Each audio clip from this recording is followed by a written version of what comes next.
હળવદમાં એક યુવક બાઇક ઉપર પસાર થઈ રહ્યો હતો ત્યારે તેનું અકસ્માત થાય છે। તેની જાણ તેના પરિવારને થાય છે અને તેના પિતા સહિત ગામના લોકો છે તે અકસ્માત સ્થળ ઉપર પહોંચે છે।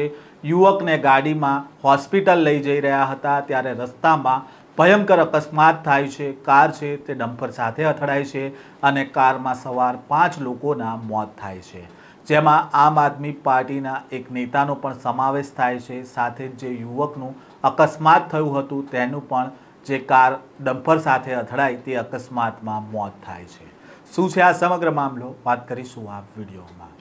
વૈષ્ણવજન તો તેને કહીએ જે પીડ પરાઈ જાનાને રે। નમસ્કાર, નવજીવન ન્યૂઝમાં આપનું સ્વાગત છે। હું છું જયંત દાફડા। મોરબી હળવદ હાઈવે પર ચરાડવા ગામ નજીક ગંભીર અકસ્માત સર્જાયો હતો। ગઈકાલે રાત્રે 9:30 થી 10 વાગ્યાના આસપાસ પૂરપાટ ઝડપે આવતી કાર છે તે રોડ ક્રોસ કરી રહેલા ડમ્પરમાં ધડાકેભેર અથડાય છે અને તેમાં 5 લોકોના મોત થાય છે, જ્યારે 2 વ્યક્તિઓ ગંભીર રીતે ઈજાગ્રસ્ત થતાં તેને હોસ્પિટલ લઈ જવામાં આવ્યા છે। આ અકસ્માતના સીસીટીવી ફૂટેજ પણ સામે આવ્યા છે અને આ ઘટનાની માહિતી એવી સામે આવી રહી છે કે રણછોડ ગઢ ગામના યુવક પરેશનું હળવદના માનસર ગામ પાસે બાઇક સ્લીપ થઈ ગયું હતું, જેથી તેને ઈજા પહોંચી હતી। તેના પગલે તેણે તેના પરિવારને જાણ કરી હતી અને પરેશના પિતા સહિત ગામના લોકો કિયા કારમાં પરેશનું જ્યાં અકસ્માત થયું હતું ત્યાં પહોંચ્યા હતા અને પરેશને ઈજા થતાં તેને હોસ્પિટલ લઈ જઈ રહ્યા હતા। આ દરમિયાન ચરાડવા ગામ નજીક પેટ્રોલ પંપની પાસે કારખાનામાંથી એક ડમ્પર છે તે રોડ ક્રોસ કરી રહ્યું હતું અને તેમાં આ કાર અથડાય છે। ટક્કર એટલી ભયાનક હતી કે પૂરપાટ ઝડપે આવી રહેલી કાર છે તે ડમ્પરમાં ઘૂસી જાય છે અને આ અકસ્માતના સીસીટીવી ફૂટેજ પણ સામે આવ્યા છે, તેની ઉપર એક નજર કરીએ। સાથે જ અકસ્માત બાદ કારના કુરચે કુરચા ઉડી ગયા હતા તેના પણ દ્રશ્ય સામે આવ્યા છે, તેની ઉપર એક નજર કરીએ।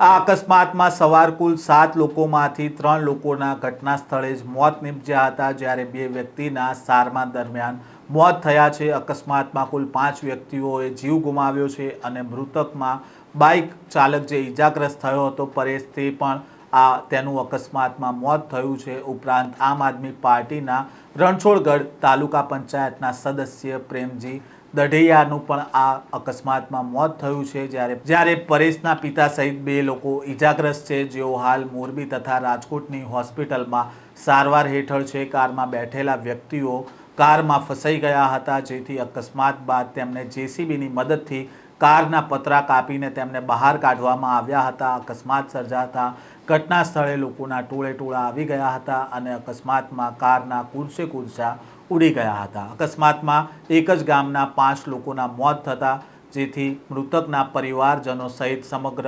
રણછોડગઢ ગામ છે તેમાં અત્યારે શોકનો માહોલ છવાયો છે। આજે 5 જે મૃતકો છે તેમની એક સાથે અંતિમ યાત્રા કાઢવામાં આવી હતી, જેમાં ગામમાં શોકનો માહોલ જોવા મળ્યો હતો અને ગામ હિપકે ચડ્યું હતું। વધુ સમાચારો સાથે ફરી મળીશું। નવજીવન ન્યૂઝ સાથે જોડાયેલા રહેજો।